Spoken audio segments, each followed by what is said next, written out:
예, 11월 23일 증권 찌라시를 말씀드리겠습니다. 예, 어제 새벽에 김영삼 전 대통령이 서거하셨죠? 1992년도에 그 승당 합당을 하면서 호랑이를 잡기 위해서는 호랑이관에 들어간다고 하셔가지고 그 대통령 후보를 나오셨죠. 그래서 당선이 됐습니다. 그때 당시에 정주영 회장과 같이 경합을 했고요. 정주영 회장이 국민당으로서 떨어졌죠. 그리고 10개월 정도의 여신이 동결됐습니다. 현대가. 그래서 현대가 여신이 동결되고 그때 이현재 총리가 기획여선처 장관이었나요? 그래서 그분이 중재를 해서 왕 회장이 물러나고 그리고 그룹을 분리하는 그 제스처를 취함으로써 10개월 만에 여신이 풀렸죠.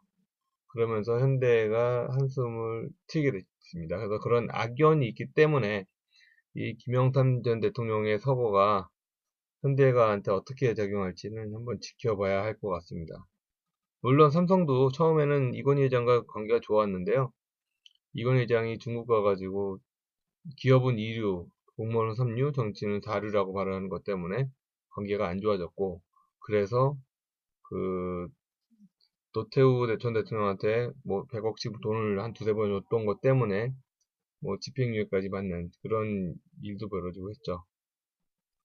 이런 연애 과정들이 다 지나고 끝났던 과정들인데, 이번에 그 김영삼 대통령의 서거함으로써 그런 것들이 다시 한번 조명을 받으면서 이런 현대나 삼성에 대한 좀 안 좋은 분위기로 가지 않을까 이렇게 예상을 해봅니다.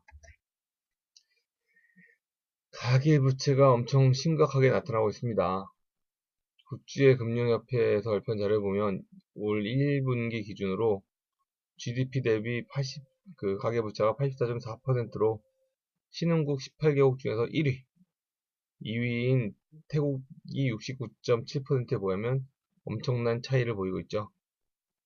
제1금융권, 제2금융권 합쳐가지고 약 770조의 변동금리 가계대출금이 미국 금리가 인상이 되면 덩달아서 올라갈 가능성이 높기 때문에 굉장히 큰 파급 효과가 나타날 것으로 보여집니다. 근데 미국의 금리가 12월 달에 인상되는 것이 가시화되고 있는 과정이라서 우리나라도 12월 달에는 뭔가 변화가 크게 오지 않을까 예상을 해봅니다. 예, 동양그룹이 해체되고 주식회사 동양이 기업 회생 절차를 밟고 있는데요. 동양매직과 동양파워를 매각해서 작년에 4천억을 벌었고요. 올해 동양시멘트 지분을 매각해서 8천억을 현금 받았습니다. 그래서 현금이 엄청 쌓여 있고 부채를 다 감고 대부분 갖고 3분기 결산 현재 7천억이 넘는 현금과 현금성 자산을 보유하고 있습니다. 전체 부채 4천억 정도에서 유동성 부채 2천억을 다 상환한다고 치더라도 5천억 가까운 그 현금을 보유하게 되는 회사이기 때문에요. 시가총액 대비 너무 굉장히 높게 현금을 보유하고 있는 상태가 됩니다. 특히 동양은 대주주도 없는 상황이거든요. 그래서 최근에 유진그룹이 자회사를 통해서 자회사와 같이 아니, 유진투자증권과 같이 합쳐서 6.84%의 대주주로 등록을 했습니다. 하지만 경영에 관심이 없는 걸로 공시를 했기 때문에 당분간은 경영에 참여를 하기 어렵습니다. 최근에는 파인트리 자산운용이 경영권 상관없이 단순 지분 투자로서 그 6.05%인가요?를 인수했습니다. 네, 장내 매수했죠. 뭐 이런 과정 때문에 주가는 한 2배 정도 올랐습니다, 현재. 근데 경영권에 대한 얘기가 나오면서 경영권 분쟁이라는 그림이 그려진다면 주가는 좀 더 많이 올라가지 않을까 예상을 해봅니다. 롯데호텔, 제가 하면서 계속 언급을 하는 그런 회사죠. 롯데호텔이 내년 상장 목표로 예비심사를 통과할 때 선다고 합니다. 근데 왜 롯데호텔 월드점의 면세점이 취소되면서 매출에 타격을 많이 받게 됐어요.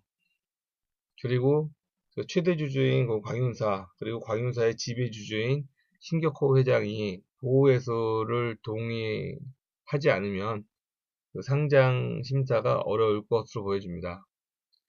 신동민 회장은 주주들의 이득을 위한 일이라는 명분으로 신격호 회장을 설득 또는 협박할 것으로 보여지고요.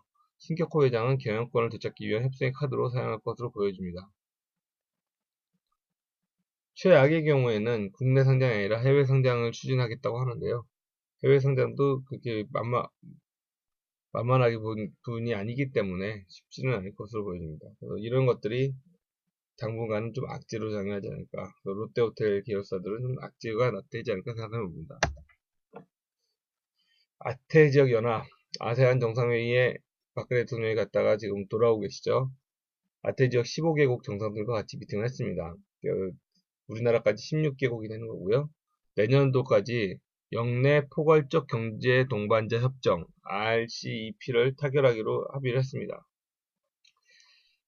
아세안 10개국, 그리고 한국, 중국, 일본, 호주, 뉴질랜드, 인도 등 총 16개국이 참가한 동아시아 지역 메가 자유무역협정 FTA는 2013년 기준으로 인구 34억 명, 전 세계 인구의 절반이죠.